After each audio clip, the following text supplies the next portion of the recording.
Hello, I'm here with my father today. We are doing a podcast interview about social media, and yeah, here we go. I'm just gonna jump right into it, I think. Great. Let's So, go. how often do you use social media?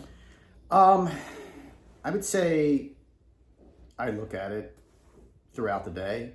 Um, I don't know that I spend an extensive amount of time each time I look at it, but I would say, yeah, multiple times per day.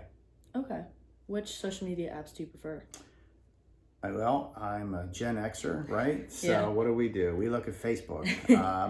So yeah, primarily Facebook. I have other ones, but I don't actively engage with them. Okay. What do you like about Facebook? Like, what do you actually use?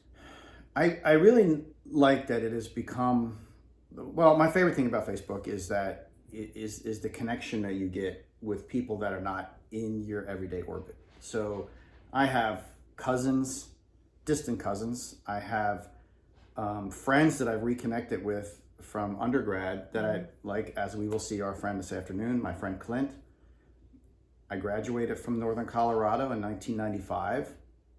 I had not seen Clint in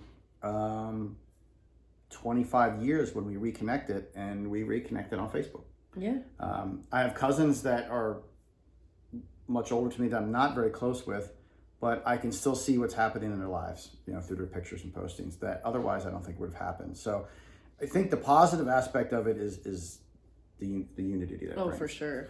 I get a lot of invitations to social groups, to events, which people used to use that email thing with Evite. Nobody uses that anymore. So Yeah. I found that getting invited to events and social activities on Facebook is really useful too. And actually seeing when there's concerts in the area, different things like that, it's all there. Mm-hmm. There's been kind of a recent phenomenon with, I think, young people becoming addicted to scrolling. Yes. On TikTok and other platforms. I know Facebook does have that feature. Do you ever use that? For a long time, like Facebook, was it Reels? I think is what they call that. I think so. I intentionally ignored it for a long time because I just was defiant, and for that reason. Yeah. So I do look at it occasionally, but not much. It's a small part of what I do, and if I do look at it for a few seconds, I realize this is stupid. What do I care about this? Yeah. And then I get out of it. So Yeah. it's not I would say I'm not consumed by that. Yeah. When you do look at it, what type of content does it give you? Like, is it relevant to what you enjoy? Yeah. I mean, enough to pique my interest, but not enough to consume me. I ask that because I know that the algorithms, whatever you enjoy, it gives you more of. Yeah. So if you've interacted with it very little, then it probably doesn't know what you like, and then that contributes to you not using it. It's better that way. I agree. It's a problem that Yeah. we're all facing here. Yeah. What do you think social media will look like in the future? How will it evolve? I don't know. I read an article recently by Elon Musk, who feels that it's going to move off of smartphones and into some other methods. Who knows what AI is going to play in the role of social media? I really don't know. It's could be good, could be scary. It's the great unknown. So I don't really have a strong opinion on it. I know that we can't accept that smartphones are the end all.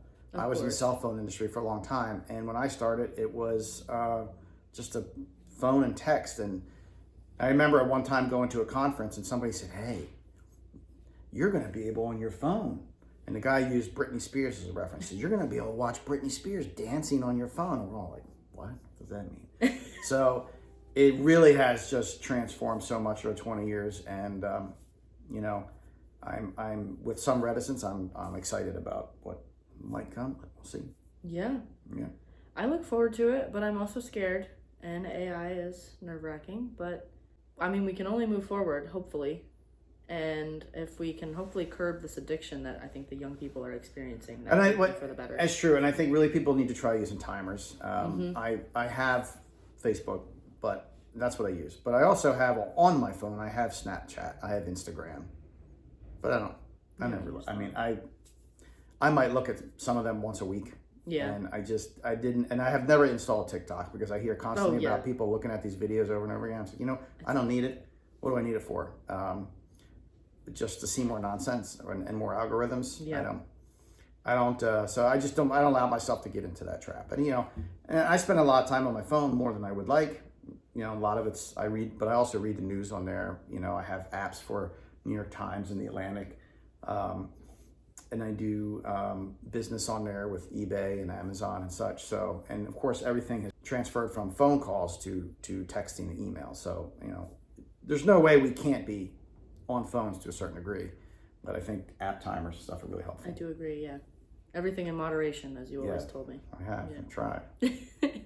Okay, well, thank you for being on this interview with me today. You're welcome. Ellie did a great interview. Thank you so much.